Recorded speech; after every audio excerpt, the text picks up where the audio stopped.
आज मैं आपको इस वीडियो के माध्यम से भगवान श्री कृष्ण के जन्म के रहस्य के बारे में बताने जा रही हूँ। यह जानने के लिए वीडियो को अंत तक जरूर सुनिएगा। जन्माष्टमी को भगवान श्री कृष्ण का जन्मदिन मनाया जाता है। अष्टमी अर्धचंद्र का बहुत महत्व होता है क्योंकि यह दृश्य एवं दृष्टा अर्थात दिखने वाले भौतिक जगत एवं अदृश्य आध्यात्मिक जगत के वास्तविक पहलुओं के बीच उत्तम प्रकार के संतुलन को दर्शाता है। अष्टमी के दिन भगवान श्री कृष्ण का जन्म इस बात को दर्शाता है कि उनका आध्यात्मिक एवं भौतिक दोनों जगत में अधिपत्य था। भगवान कृष्ण द्वारा दी गई शिक्षा आज के समय के अनुसार प्रासंगिक है।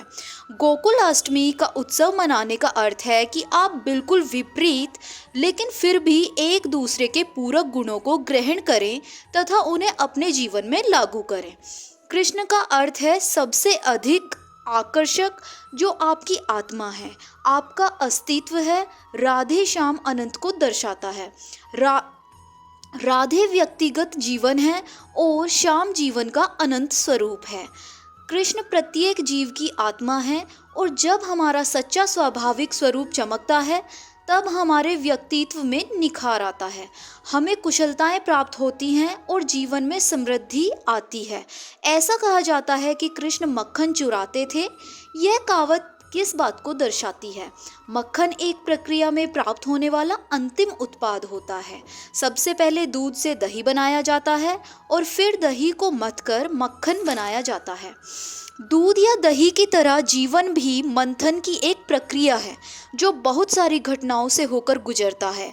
अंततः मक्खन ऊपर आ जाता है जो आपके भीतर की पवित्रता है। इस प्रक्रिया का सार यही है कि आपके जीवन में संतुलन, आनंद, प्रसन्नता बनी रहे और आपका मन केंद्रित रहे।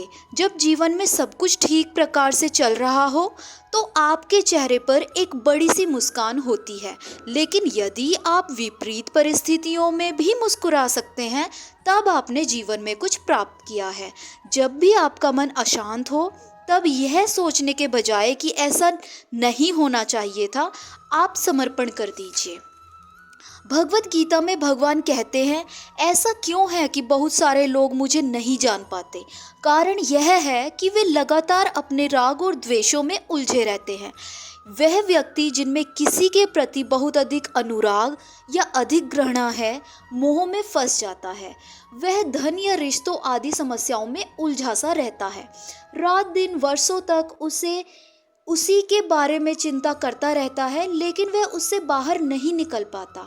भगवान कृष्ण कहते हैं कि उनके पुण्य कर्म फलीभूत होने लगते हैं, वे सभी प्रकार के दुखों से मुक्त हो जाते हैं और मेरी ओर बढ़ने लगते हैं। जिनके पाप कर्मों का अंत नहीं हुआ है वे अज्ञान और माया में उलझे रहते हैं। जब आप प्रकाश की ओर चलते हैं तब अज्ञान का अंधकार स्वतः ही मिटने लगता है, लेकिन पाप वह है जो आपको प्रकाश की ओर चलने नहीं देता और यही दुख और पीड़ा का कारण भी बनता है। जन्माष्टमी वह दिन है जब आपकी चेतना में कृष्ण का विराट स्वरूप पुनः जागृत हो जाता है। अपने दैनिक जीवन, अपने वास्तविक स्वभाव में रहना ही कृष्ण के जन्म का सच्चा रहस्य है। धन्यवाद।